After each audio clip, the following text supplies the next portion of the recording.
and get started here. We're going to be talking more about gases today.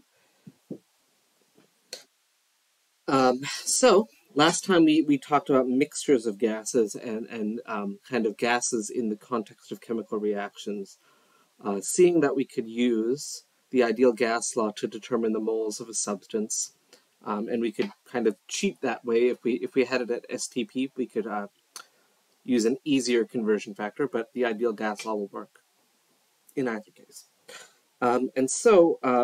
Our next thing that we're going to talk about is kinetic molecular theory.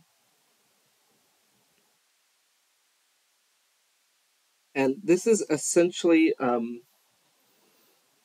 it kind of starts off as a set of assumptions that we take in order to use these gas laws, because we're going to see that in reality, there is a little bit of deviation from the ideal gas law. The ideal gas law has the word ideal in it. And so we're going to describe ideal behavior in the kinetic molecular theory, and then later on we'll talk about how reality can kind of distort that a little bit. So when we talk about kinetic molecular theory, we're looking at our assumptions here. And the biggest one, the one that leads to the most problems, because this one is not true, we're going to see that the biggest assumption is that gas particles don't interact with each other.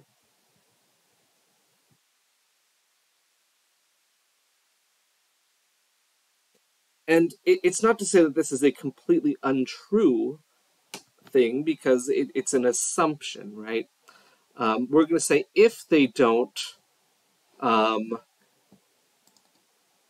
interact, then we can make these calculations a little bit easier. And because they're so far apart from each other, the likelihood that they'll interact is pretty low. So the assumption is not just completely just out of nowhere, like let's just pretend they don't interact. It's like they don't interact most of the time, so let's just say we'll describe the behavior as if they don't interact. And we're going to see that again, that's going to be the biggest problem when we talk about real behavior of gases as opposed to this ideal behavior. We're going to see another one that we assume that the volume of gas particles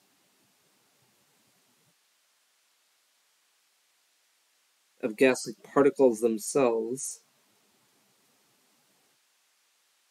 is negligible compared to the volume that they occupy. And this one is, again, a pretty fair assumption. The molecules are really, really small, right? And we know with the gases, they're very far apart. Atoms are already mostly empty space. And now we have a ton more empty space in between them. And so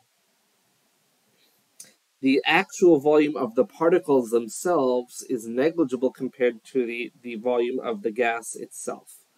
So the gas will expand to fill a container, right?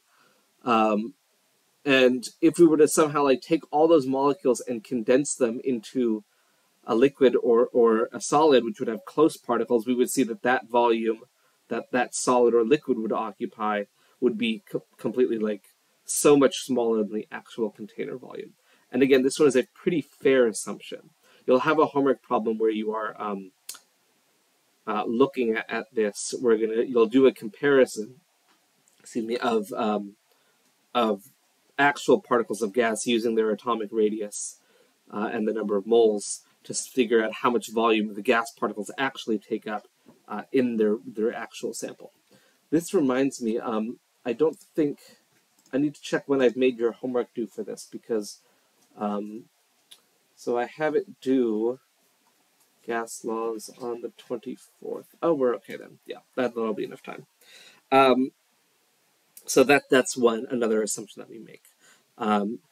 By doing this, we're going to see that we can just set our volume equal to the container volume, and we don't have to think about it anymore. We also think that we describe the motion. There's no like order to these, by the way. These are just a set of assumptions.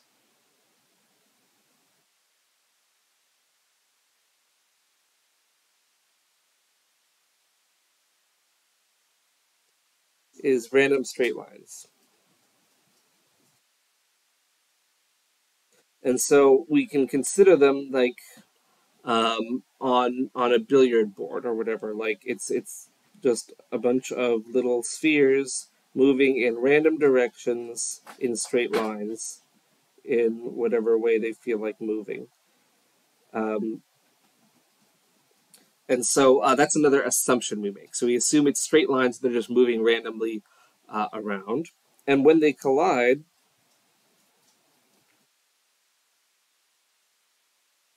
we have elastic collisions only,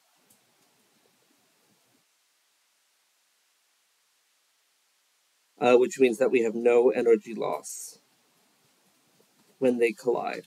So they collide, they completely transfer all the momentum to something else, or they just bounce back. So that's a physics term in elastic collision, is where there's no energy loss.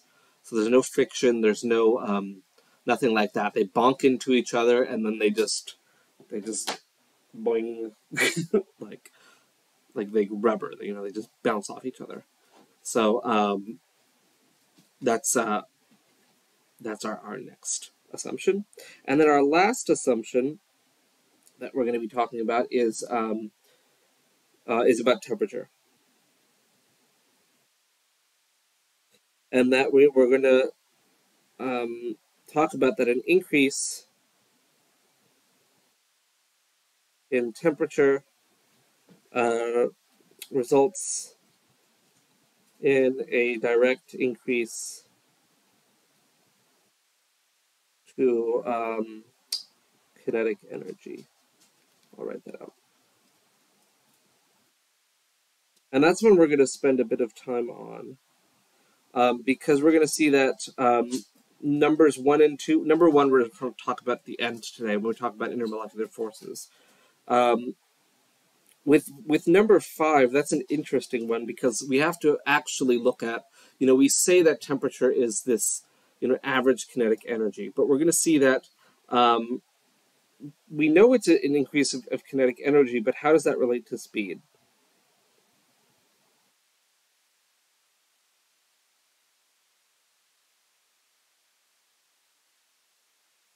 And we're going to see we have a couple of measures of how we might talk about these things. We're going to see that depending on which type of speed we're looking at, we'll be able to evaluate that. So, because temperature is one number for us, right? But kinetic energy is a spectrum. And so we're in relating that to each other, we're going to need to look a little bit more deeply. And how this works is through a distribution called a Boltzmann distribution. Boltzmann distribution. It's not quite the same as a Gaussian bell curve, as we might say. We're going to see that a Boltzmann distribution has kind of a sharp peak, and then it has kind of a longer decay than a regular Gaussian curve does. So, okay. So we're going to see that with this, we're looking at the proportion of molecules, whatever that may be, and we're looking at, say, their molecular speed. And so we see that, for a given temperature, we have an array of speeds that molecules will be in. Some will be slower, some will be faster. And it just, it's a spectrum, it's a distribution. So, at a given temperature, we're going to expect a distribution like this. This is calculated out by these physicists. This is statistical mechanics, by the way. It's an interesting field, but we're going to see at a higher temperature,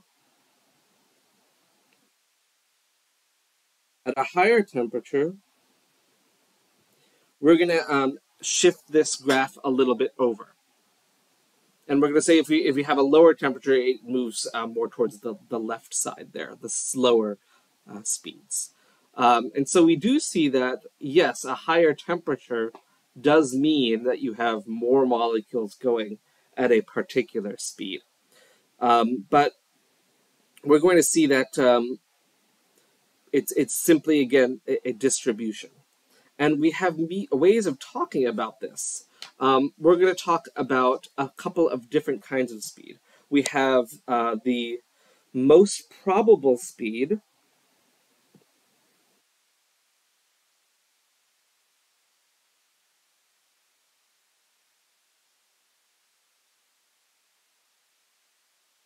which will correlate with just the highest point on the graph. So the blue one, it's got its own set of speed markers. I'll include them here. So our blue graph is the higher temperature one. The black graph is the lower temperature one. The most probable speed is going to be your it'll be your highest point on that. And we're going to see that there's a couple other ones that we're going to focus on as well. We're going to see that we have the average speed and then the root mean square. The average speed would be the one that it's right at the 50% mark. So that might be around here. So we say we have 50% of the molecules on that side, 50% on that side. It's the integration of those. And we're going to see that this one is going to be the average speed.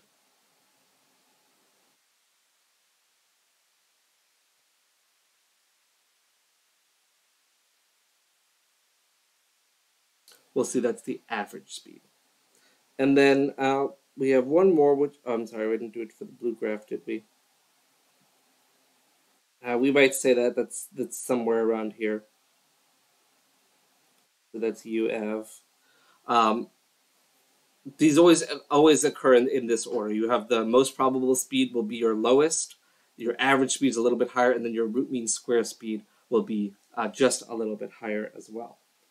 And so the root mean square speed deals with it's the speed where kinetic energy is equal to that speed, if that makes sense. The speed that where the temperature and it's where the kinetic energy is actually like equal to the speed. If you remember from physics, kinetic energy is half mv squared. And that's one number, right? But we see that's a distribution here. So whichever gas or whichever speeds happen to be where this value is true, where this equation is true, that's the root mean square speed. And we'll do that one in, don't I have like a nicer green? How about this green? Yeah, I'll do it here. And that one's going to be always a little bit less, or I'm sorry, always a little bit more than the others.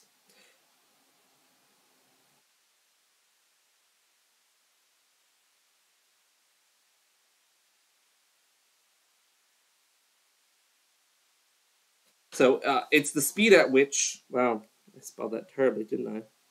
At which your kinetic energy is equal to half mv squared. And so it's the one that's most useful for us because we talk about temperature relating to kinetic energy. So it's the speed of molecules that is directly related to that temperature. We're going to see that we have formulas for figuring out some of these speeds. And the important part here, though, is that we understand that a fraction of molecules will always be more than these values. A fraction of molecules will always be less than these values. And we're going to see that when we talk about like evaporation and that sort of thing, that at any given temperature, a certain amount of molecules will have enough energy to get out of your liquid. I mean, we know water evaporates we just leave it out at room temperature, it will evaporate eventually. The reason is because there's a sufficient number of molecules at any given temperature that has enough energy to leave. So the more temperature we have, the more molecules we have moving faster, the more likely they are to break out of their liquid state. So, all right, let's go ahead and look at some of these formulas. We'll see that the root mean square speed is going to equal the radical 3RT over your molar mass. And we can take a look at this. And we'll put the most probable as well, which is a very similar formula. It's very nice for us. It's 2RT over the molar mass.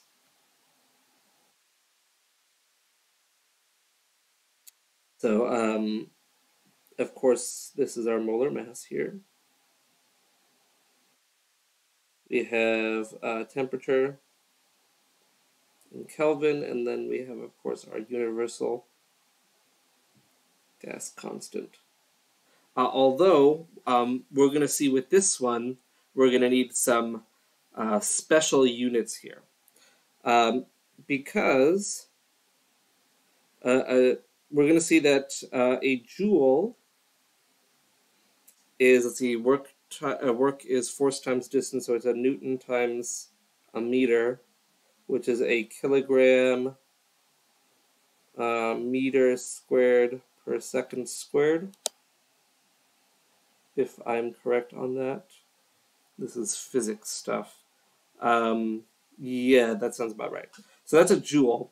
The R we're going to want to use here is going to be one that takes into account joules already. It's the same R as 0.08206, but instead of using liters times atmospheres, we're using joules. Remember that a liter atmosphere is 101.325 joules. So we're doing the same thing here. We're just substituting in liter atmosphere for joules, so we're going to use a different value for R because it has different units. So for these equations, it's easier to use the joule because the joule will tell us something with meters and seconds. Speeds are related to meters per second, right? So it's important that we do that. And then since we have kilograms in our unit of joule, we're going to need our molar mass in kilograms per mole. That'll be easier for us. And we just need to make sure that the units cancel out. So for example, let's see what the URMS is of methane at 25 degrees Celsius. So we know that the molar mass is going to be 16.04, I guess, grams per mole. If we convert this to kilograms per mole, that's 0.016 kilograms per mole. We need it in kilograms per mole because that's going to cancel out in our equation because we have kilograms in our joule unit. And then the temperature, of course, would be 298 Kelvin. And is that it that we need? Yes. So we can see that the root mean square of methane at this temperature would be equal to the square root of 3 times, we're going to use this, 8.314 kilogram meter squared per second squared. That's joules per mole. In fact, I'm just going to put mole and second squared all under here. Mole times Kelvin times second squared. So replacing joule with kilogram meter squared per second squared. And then we have divide that by, I'm sorry, I forgot the temperature. We have 298.15 Kelvin. Noting 3 secrets. And then we have our molar mass in kilograms.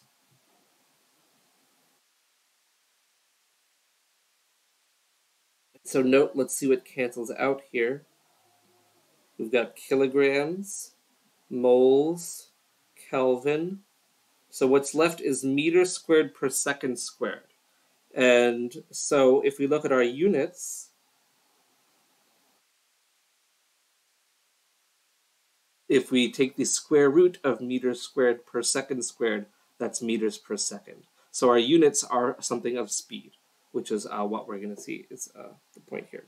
So if we do this calculation, I actually do have my calculator for once, although it's in my back.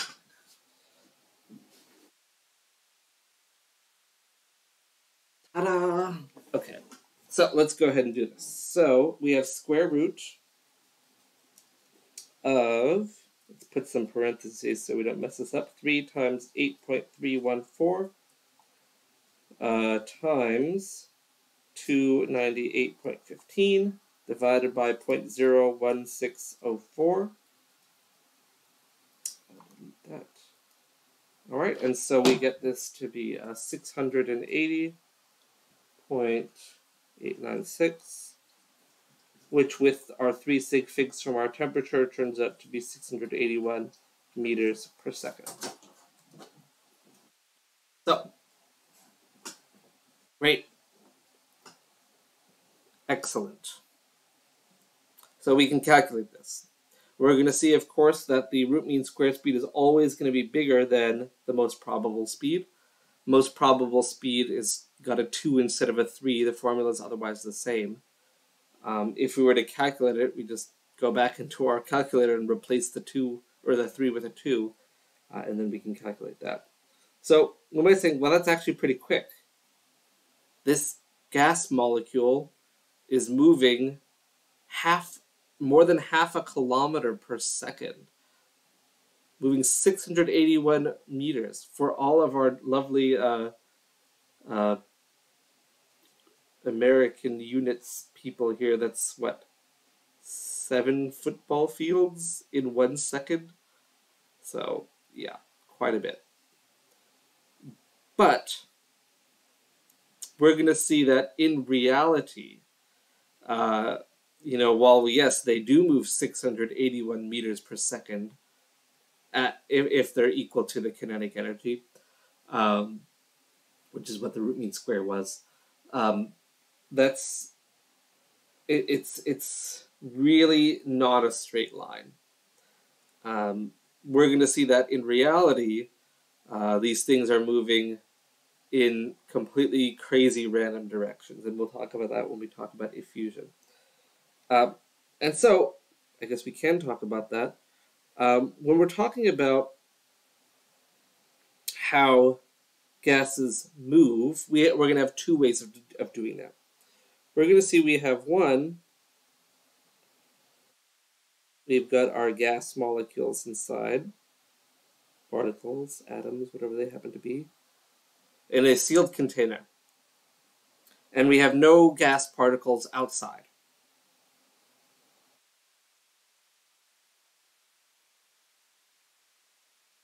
We have no gas here, or at least none of the gas of interest. But generally speaking, we're talking about this into where there is none of this gas already. We're going to see that if we put a little hole in this,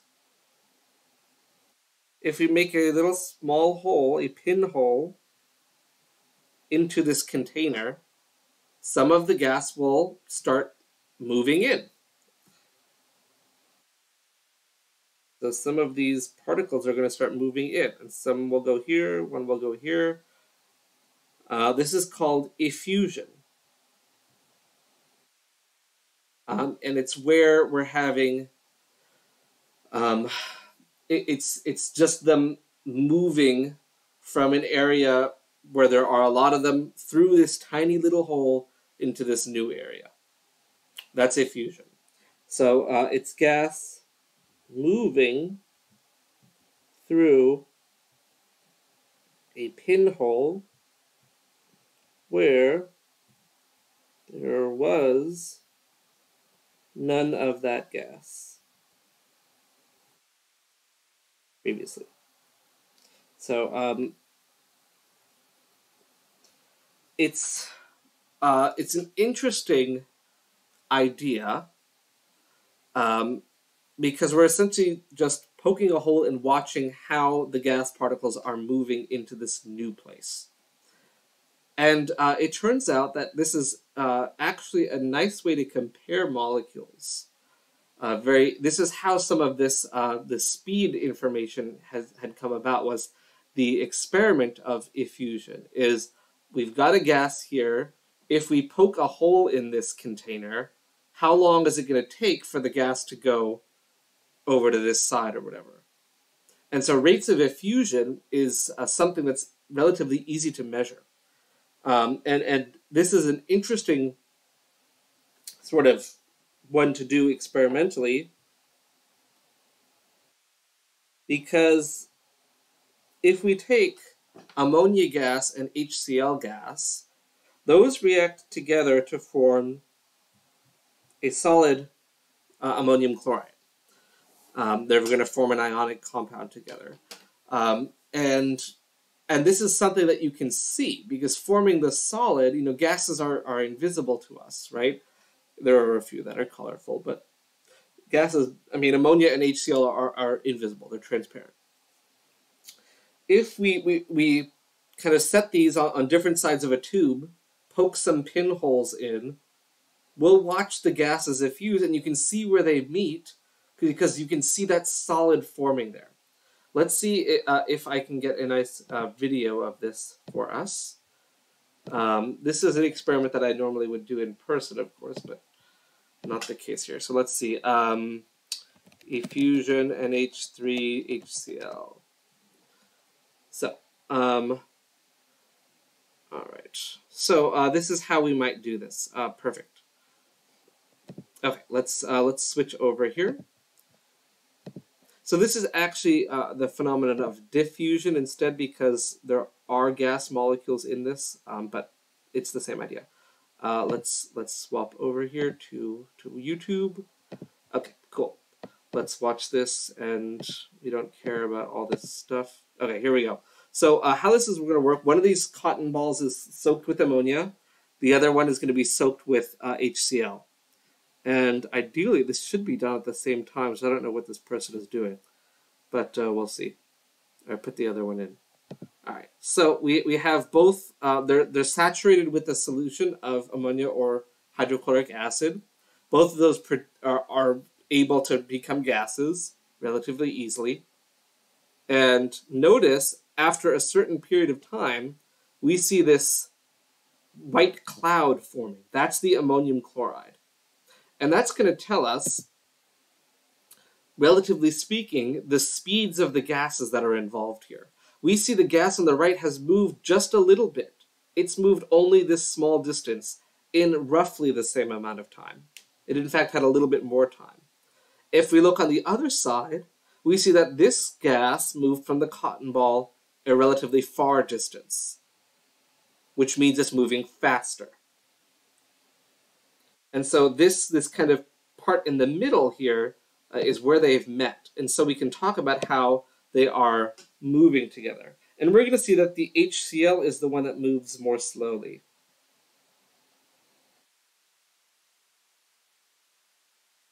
And the reason for that is because it has higher molar mass.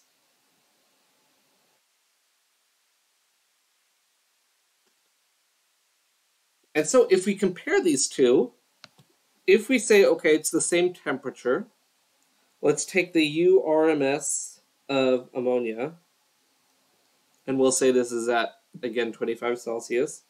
Well, we'll see that would just be 3RT over the molar mass of ammonia. The speed of the HCl would be same formula, except we'll use the molar mass of hydrochloric acid. Notice molar mass is in the bottom, and as a result, more molar mass means a lower speed, right? It's an inverse relationship. And so if we were to compare them, if we say, well, let's look at the difference between the ammonia and the HCl, Well, we would say that that's 3RT over the molar mass of ammonia over 3RT and the molar mass of HCl. The 3RT part will just cancel out. So really this is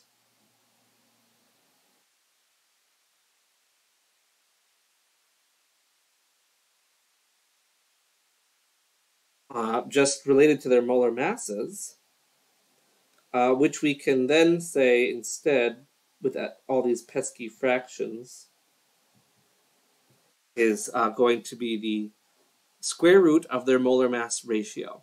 And notice it's the opposite side. So if ammonia is on the top, then the molar mass of ammonia is on the bottom. If the speed of chlorine, or hydrochloric acid, hydrogen chloride, I suppose, since it's a gas, is on the bottom, then the molar mass will be on the top.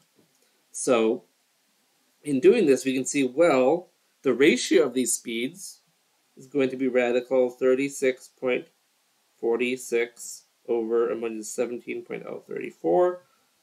And so if we do this math, 36.46 divided by 17.034, take the square root, we get 1.46, which tells us that the root mean square speed of ammonia, or you could say most probable as well, because those would also cancel out, that ammonia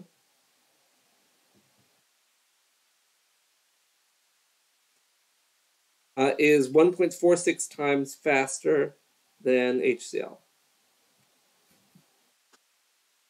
Exciting stuff. This is, by the way, this is something called Graham's law.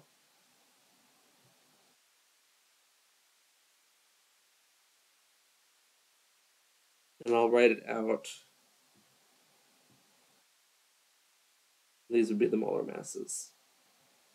And we'll just say that it's the rate of molecule 1, the rate of molecule 2, whether you're looking at root mean square speed or average or most probable speed, whatever one you're looking at, it's that rate ratio. So because ammonia was 1.46, it's moving 1.46 times faster than hydrogen chloride does. And so the molar mass would just be, it's just the flipped of that with the square root there.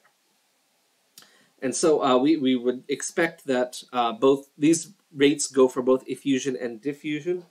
Diffusion we can talk about. It's just one way of comparing things to each other. So the number you get out of this is, it tells you how much faster one moves than the other. Generally speaking, if you want things to make the most sense, you put this smaller molecule on top, because that way you'll get a value greater than 1. It's easier for us to conceptualize. You know, it's weird to say, like, HCl moves, let's see, what's the inverse of this?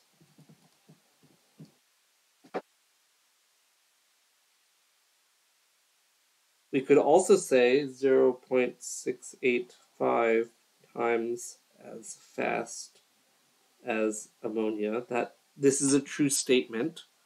It's the inverse, but I think most of us are more comfortable with the top statement, right? Like, it's weird to say it moves 0.685 times as fast.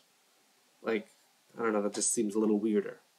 So generally speaking, you put your smaller one on top so you can get a value that's greater than 1. But either case, it would work. They're both correct. So it's good stuff. So these rates talk about both diffusion and effusion. We've talked about. Diffusion also can be described this way.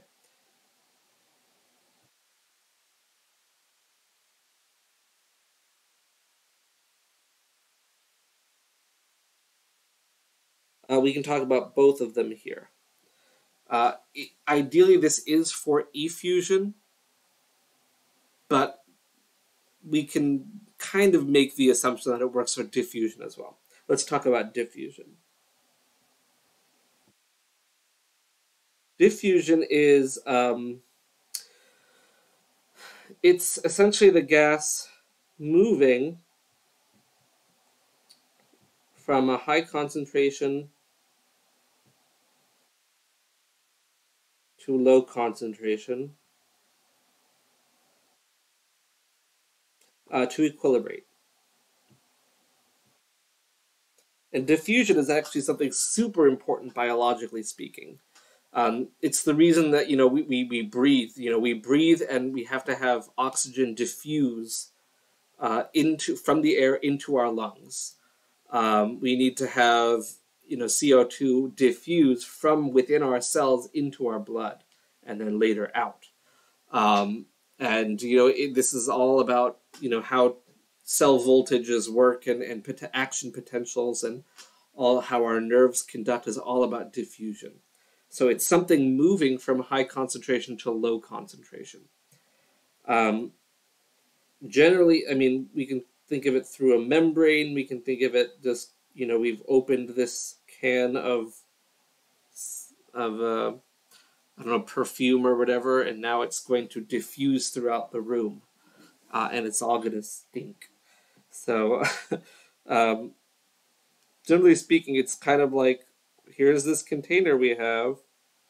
We have this set of particles on one side, and we have purple particles on the other side. And if we get rid of that barrier, what's going to happen is both of these gases will diffuse. They're going to end up spreading out such that we have a relatively even distribution. So we're going to have the black ones are going to spread out to the right, and the purple ones are going to spread out to the left. And there's still going to be quite a few on the right, but we're going to see that they will essentially make an even distribution. They will go ahead and expand to fill that entire new volume, and so will the black ones. So everything will be more dispersed. And you can think of diffusion as if you take a drop of food coloring and put it into a glass of water that's still, you'll see how that red food coloring or whatever moves throughout the molecule, or throughout the water. And you'll see eventually it will make the whole thing red. Of course, this was a lot faster if you stir it, but if you just leave it there, it will diffuse by itself. This behavior is not limited to gases. Solutions will also diffuse their concentration. And interestingly enough, diffusion also works through the gas phase. Let's see if that experiment is up here. Again, this is something I do in, let's see, diffusion of water through the air. Is that what I'm... Diffusion of gases. Let's see. There's an interesting one that we can... That's an interesting one. So I'll just describe it, I guess, because I can't really find a good video of it. But this is something that we can do. And it's an interesting experiment. Because if you take 2 grad cylinders of water,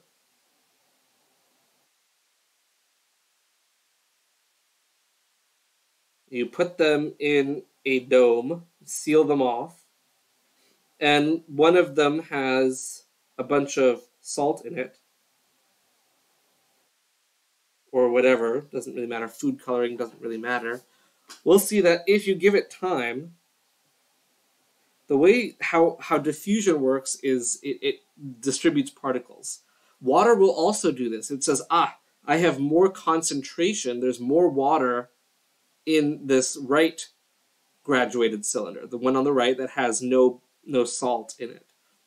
And so the water is going to actually move through the air and fill up the other one.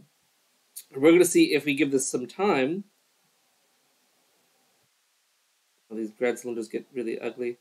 eventually, you know, we'll see that the water will automatically move over by itself in order to solubilize or to stabilize that solution. So, um, you know, things diffuse from high concentration to low concentration, and the same is true for water.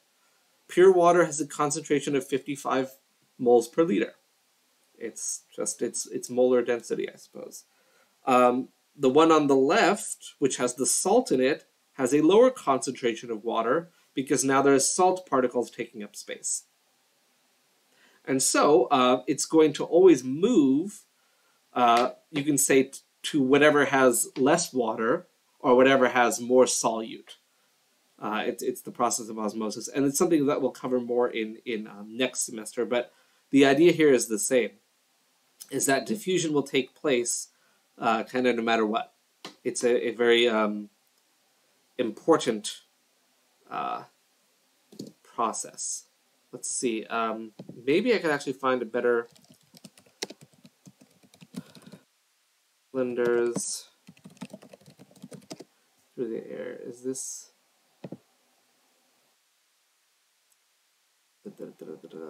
Okay. Fortunately, I still can't find what I'm looking for. But it's really cool, I promise you. It's something that we do, that we can do as an experiment in person, right? It's relatively easy to do. You could do it yourself, in fact. If you have like a clear glass bowl or something, take 2 glasses of water, fill them equally, put a bunch of salt in one of them, come back in a day, and you'll see the one with salt will have a lot more water in it. The water will move over through the gas phase, and it's pretty cool. So do this at home. This is science you can do at home. And so if we want to think about how this stuff moves, by the way, we saw that the methane moved at it's almost 700 meters per second at room temperature, incredibly fast. We see that in reality, it is that fast, but they don't really go in a straight line. We're going to see that for whatever reason, either they bond into other molecules, or they get attracted to something, or repelled by something, that, you know, we might think this methane molecule is going to move 681 meters per second. And so we would expect, well, if I start my timer and I measure where this thing is going, in 1 second it should have traveled 681 meters. But let's say, and then it moves over there, and now it's over here. This is 681 meters. But we see in reality, it may have moved in 1 second like 0.05 centimeters. And what the heck? Why is that happening? And the reason for that, okay, maybe this is a little bit low, but it doesn't really matter. The point is, clearly it's a lot less than we expect. The actual movement, and again, we can consider this the perfume. If someone sprays perfume, and of course the molecules are going to be bigger, but we'll say they move at 500 meters per second. If that were the case, everyone on the campus would smell the perfume instantly, essentially. But we know that if someone sprays perfume in the corner, it takes a couple of minutes for it to move across. And so it might be like, you know, someone in the front will smell the perfume, you know, a couple of minutes later. And the real answer here is it's not less. And what really happens is, though, is that this gas molecule is really just kind of going all over the place, and it travels 681 meters in that 1 second, but it ends up not very far because it's going in this crazy path. And so, really, like, these things aren't going in straight lines. Or they may for periods of time, but they don't really, necessarily have to be in one straight line for the entire time.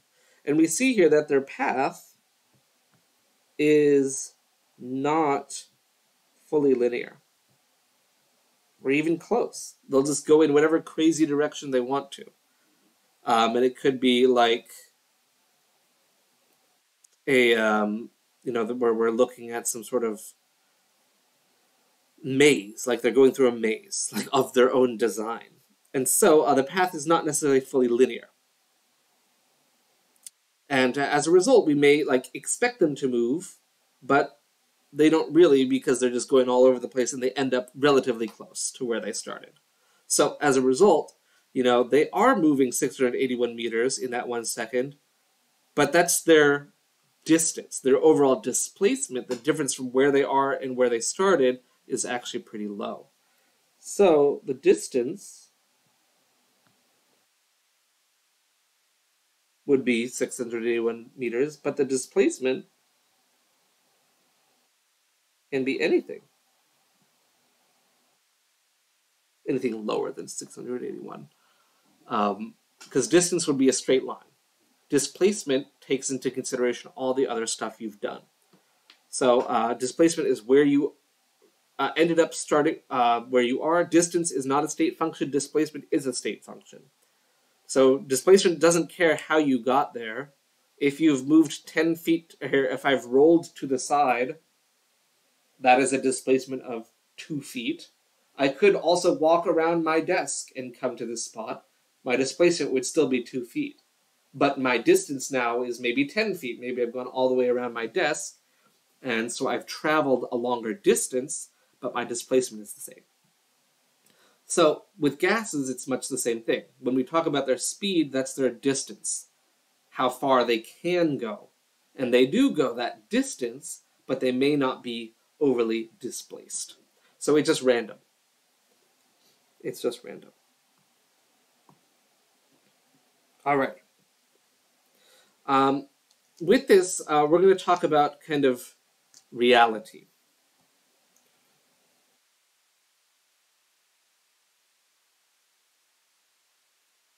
Oh, there we go. Tablet had stopped recording. Let's do that. Real behavior of gases. We're going to see that when these... Oh, tablet is just not behaving today.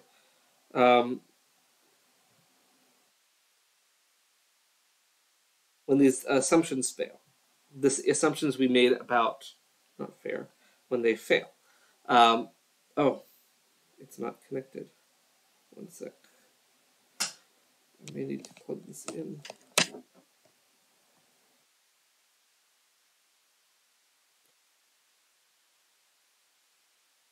Okay, looks like we're good. So when our assumptions fail, we have the real behavior of gases.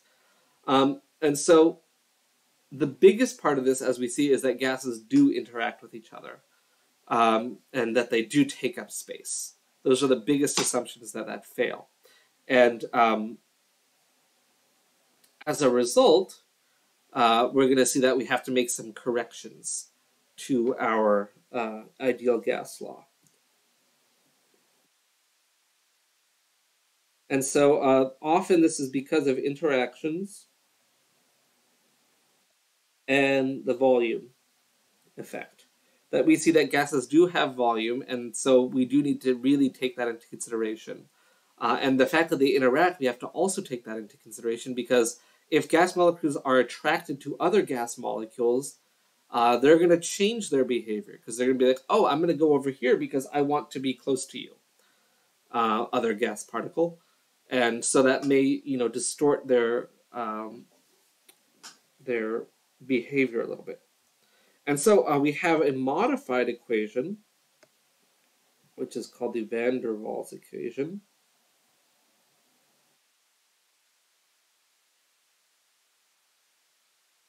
I guess actually there's no apostrophe there. That's the name.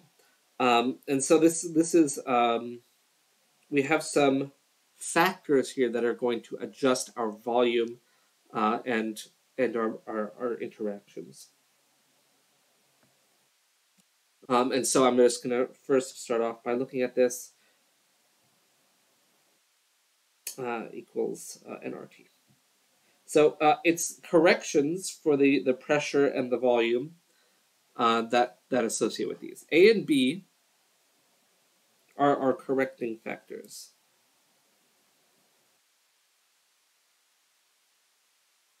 These are correcting to correct for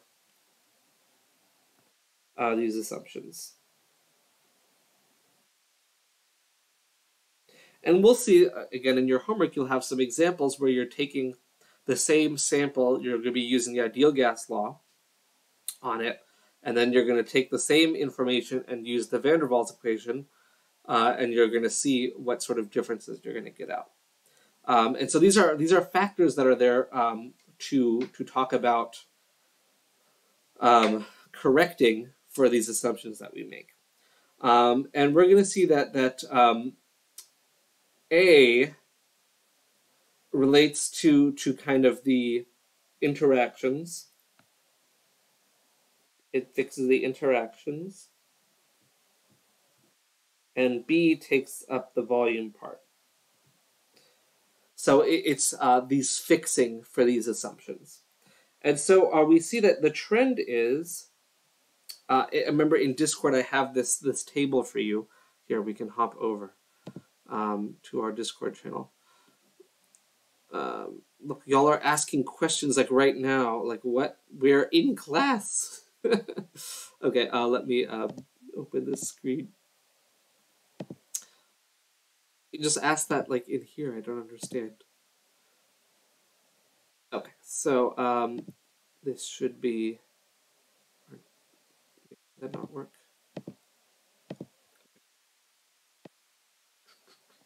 Window capture. There we go. Okay. Yeah. I mean, we're literally right here right now. With our extra resources, there is a table here for these van der Waals constants, the A and B. Notice that as we get from low molar mass to high molar mass, you know, helium to neon to argon to krypton to xenon, those are all increasing molar mass, right? That's going to be what A is all about. We're going to see that A increases drastically with molar mass. Look, CCl4. Huge molar mass on that. It's got a very big A factor. And we see that the B factor here is more related to size. So we're looking at bigger molecules having bigger B values. And so these B values are more closely related to the size. And so we see that these kind of monoatomic things, 0.02, 0.01, as we get to bigger atoms, these get a little bit bigger. So those are kind of some trends that we see, but you'll be using just values off this table when you're talking about gases. So that's in there in the extra resources tab. It's also in the book, and I'm sure you can just Google it as well. You'll find van der Waals constants. So let's go ahead and see how to use this. So what would we like to solve for? Let's see what let's do a pressure calculation.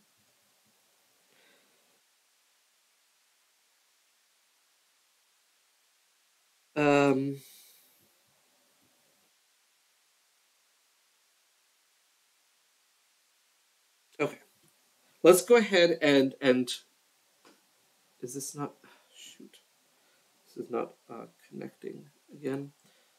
Let's fix that.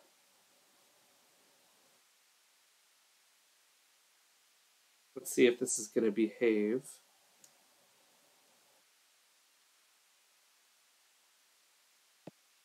Okay, looks like we're good. Okay, so let's figure out the pressure of this sample of carbon tetrachloride with our volume and temperature here. And for fun, let's go ahead and calculate this in both ways. So we'll use the ideal gas law, and we'll use the van der Waals law. So, or equation rather.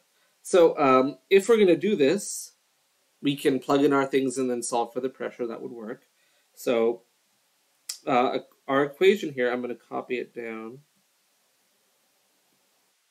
So again, it looks like my tablet is not behaving here.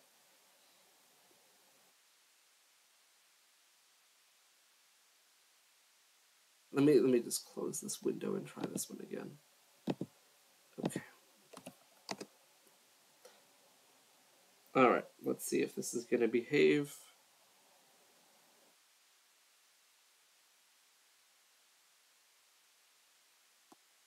All right. So our equation is the following. Please P plus n squared A over V times V minus NB equals nRT. A and B are the only new things here, so we just have multiple places to plug in some of our variables. And so the pressure, if we're solving for pressure, let's just go ahead and leave that as P. So we have P times 3.26 squared.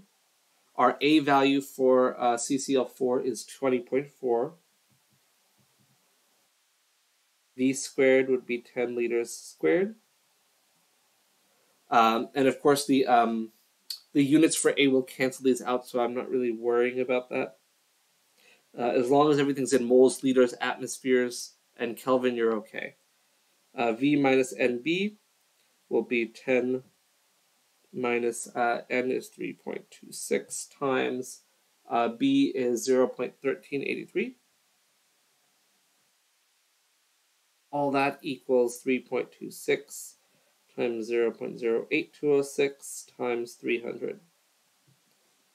So let's go ahead and figure out all these things, and then we can go ahead and solve this for P. So we have 10 minus 3.26 times 0.1383. So I'm going to do that first. We're going to move that to the other side. So I have this value. So now I'm going to do 3.26 times 0.08206 times 300. I'm going to take that and divide by that 10 minus whatever part that I just did. So I'll plug in my answer there. So I now have P plus 3.26 squared times 20.4 over 100 equals 8.404386, whatever. We can now just subtract the rest of it. So I'm going to subtract from my answer, parentheses 3.26 squared times 20.4 divided by 100, close the parentheses.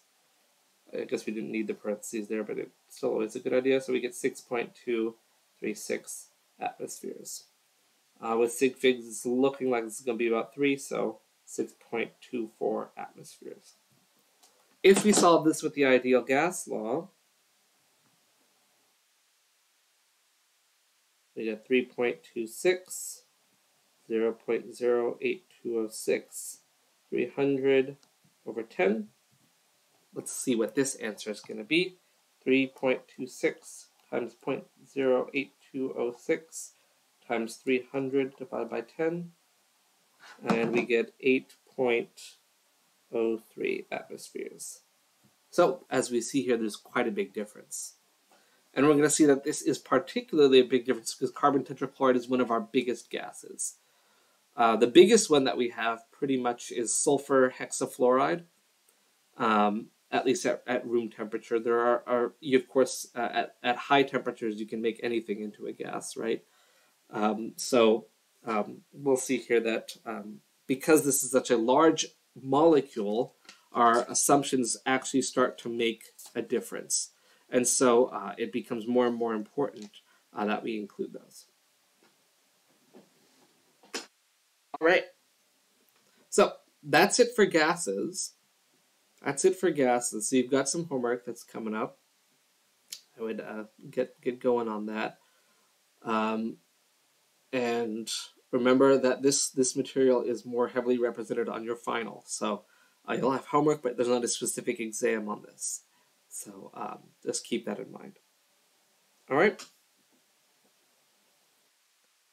I mean, since y'all are in Discord chatting with me instead of here on Twitch, I'm not sure if there are any questions, but if not, we will start our next set of material, which is intermolecular forces.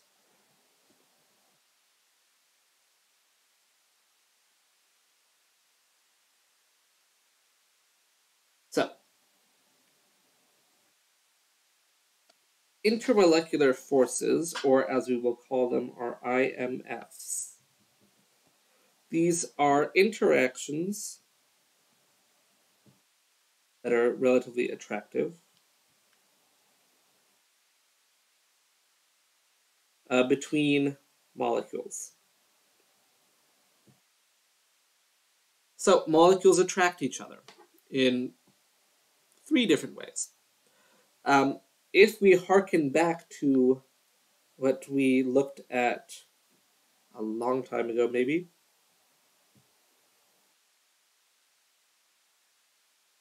or R we could say, I don't remember if it's R squared, it doesn't really matter.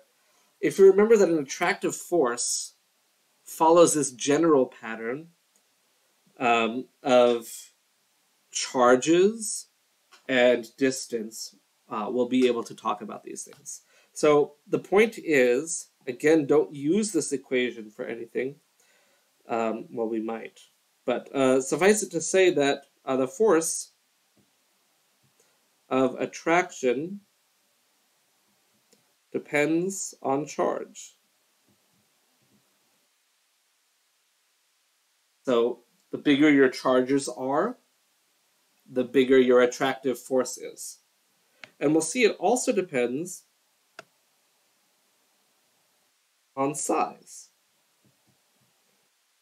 Right? The distance between the charges affects how things are. So we're going to see that smaller or closer things is a higher attraction. So higher charge and smaller size, that's what leads to the best attractive forces. And we're going to see that, that this is going to kind of set the stage for when we're talking about the strength and types of forces that molecules will undergo when they interact together. And let's start with how polar molecules interact.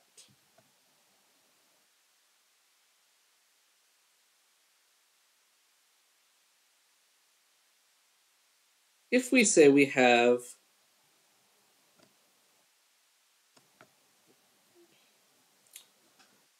molecules with formal charges, like carbon dioxide, monoxide, rather, this is a polar molecule, right? And we're going to see, because it's a polar molecule, it's got a plus side and a minus side. And if we want to consider how these interact together, we have two options. We can either kind of line them up, we'll see what happens, line them up kind of the same way to each other or the opposite way.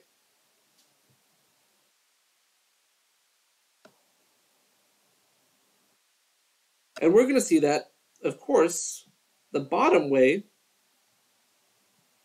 is going to be attractive. Polar things have partial charges.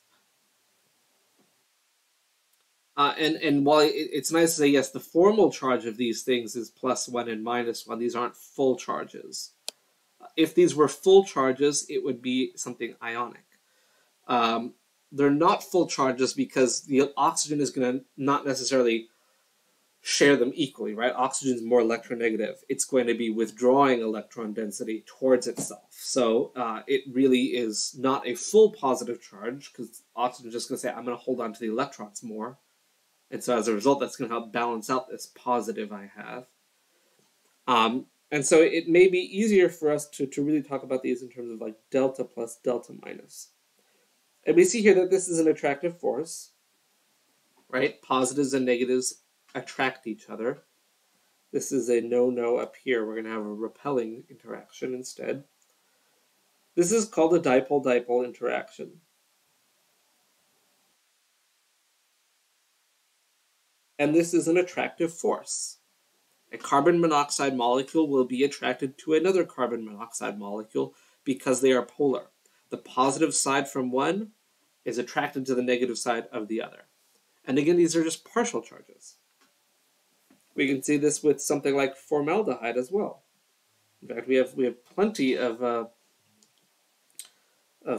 molecules that would work here. Here's our formaldehyde. We know that formaldehyde has partial charges. And so formaldehyde will interact with other formaldehyde molecules, or it could interact with another polar molecule. Say, what else? What should we use? How about HCl? We know that HCl has similar things, and we can see that, we can have happy positive interactions here. These are dipole-dipole interactions. That's one of these forces we're going to see. We see that we have delta positives and delta negatives interacting together. Or we can say formal charges within Lewis structures are attracting each other. And this is something that's going to, as we see later, cause a lot of ramifications. But first we're just looking at what types of behavior these might interact. It should be noted that polar molecules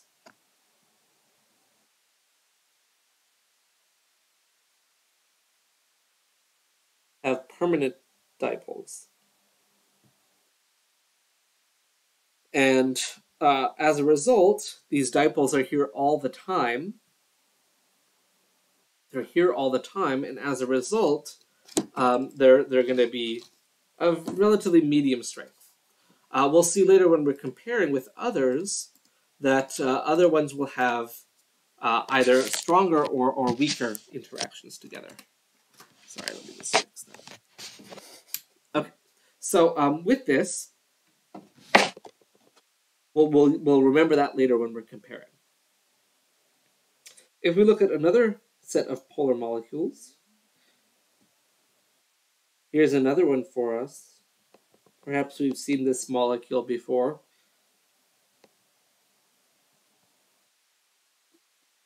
Hydroxic acid, or water, whatever you want to call it. Very important polar molecule, right? Water has poles, negative and positive poles. And we're going to see that water is kind of special. Water will very happily make kind of chains with itself very easily. We're going to see that, well, here's another one. Water can very happily kind of make its dipole interactions. But we're going to see something special here. If we try to do this with, say, what shall we say instead?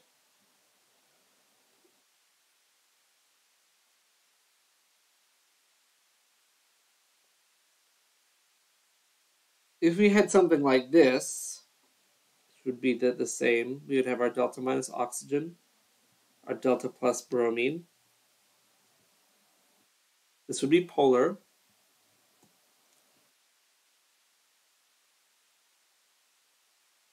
And let me just draw this out here.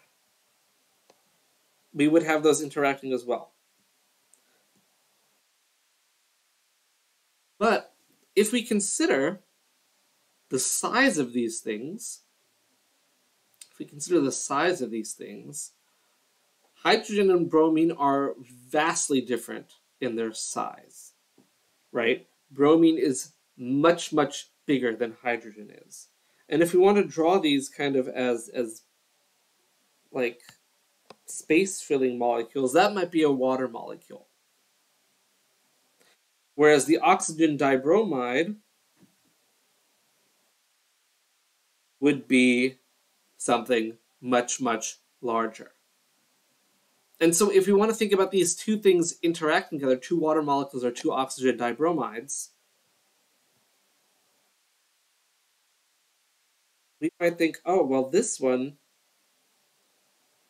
can get actually pretty close. Whereas our oxygen dibromide is going to have a rougher time of it, trying to get relatively close together because they're just so big. Just so big. And we saw that the attractive force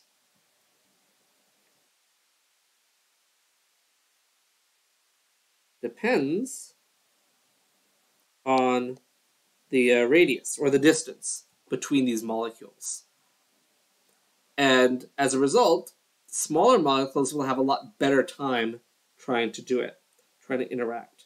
And if we try and say, like, okay, well, this thing's got to be attracted here, you know, that's a much bigger difference than with the hydrogens there.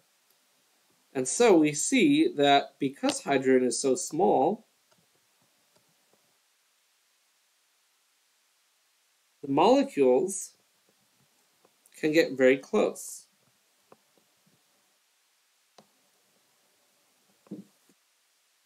They can get very close to each other, and that's a stronger interaction. And so we have a special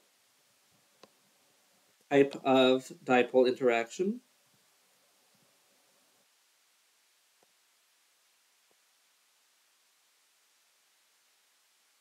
which we call hydrogen bonding. So H bonding, hydrogen bonding, is particularly strong. It's stronger than regular dipole-dipole. Even though it's just a type of it, it's stronger than all other types of dipole interactions because the hydrogen bonding results from these very small hydrogens. These things can get very close to each other. And hydrogen is really low on the electronegativity scale, meaning that there's a stronger polarity there. So it's got very low electronegativity, and so the bonds to hydrogen are typically more polar.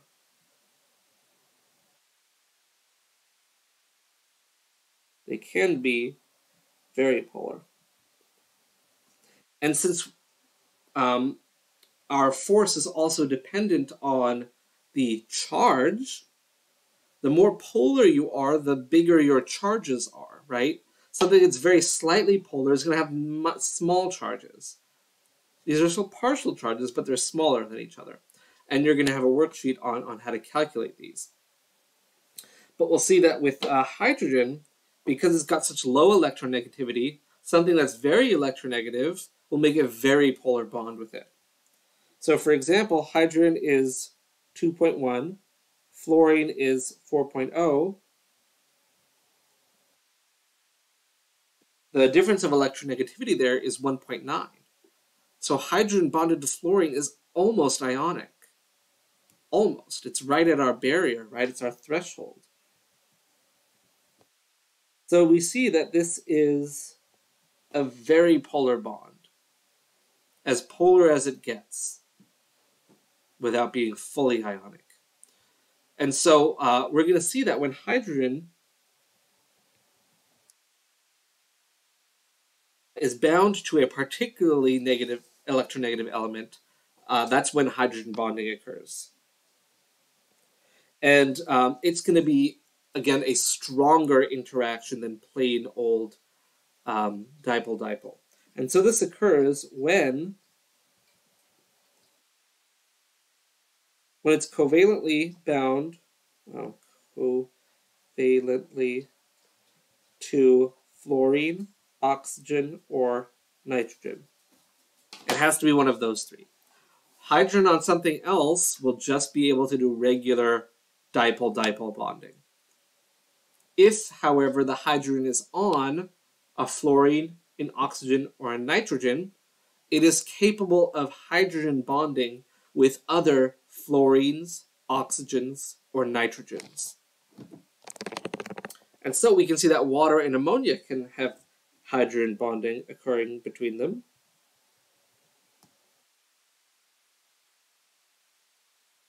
And ammonia dissolves really well in water because of that. Oop, I shouldn't say that. That's something we'll find out later. So this would be a hydrogen bond. All right, so it's when hydrogen is covalently bound to fluorine, oxygen, or nitrogen, and it can interact with other fluorines, oxygens, or nitrogens.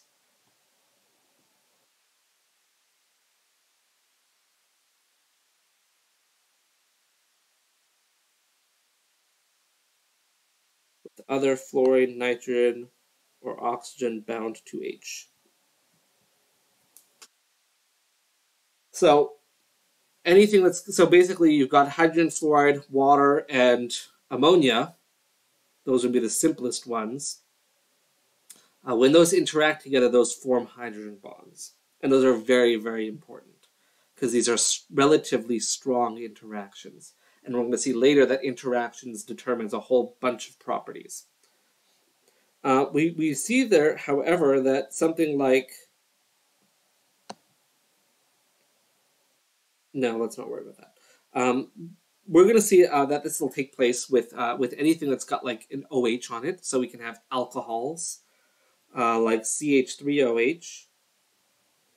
That hydrogen bound to the oxygen can interact with other things. It can hydrogen bond with other oxygens. So we can say, oh, well, I've got water now.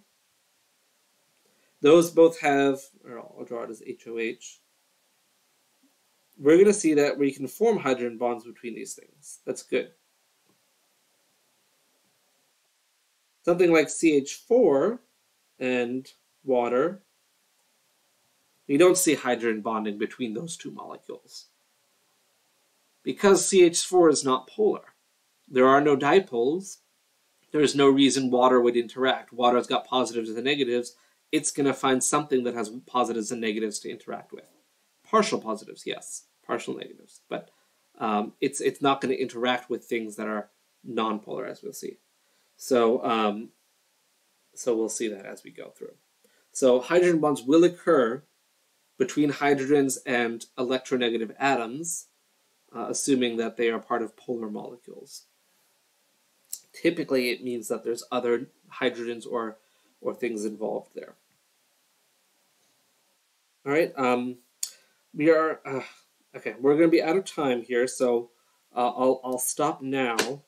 Next time, we will start with our last type of intermolecular force, which is going to deal with much smaller and transient dipoles occurring, and we'll keep on going. So, as I mentioned, we have this a handful of like classes left, as it were, and so we have just 2 chapters. We have 4 or 5 classes left, and so we'll cover it all, and then we'll have some time for review at the end, probably, and we'll go from there. So, awesome. Keep on doing your homework. We're almost through it. And I'll do another couple videos next week, so we'll see you then. Yeah, go ahead. Oh wait, you're Eric. All right, what do you want? You're not even in this class.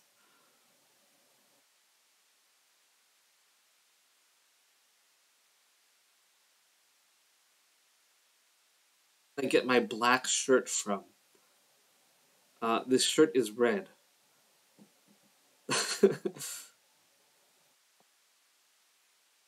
Right.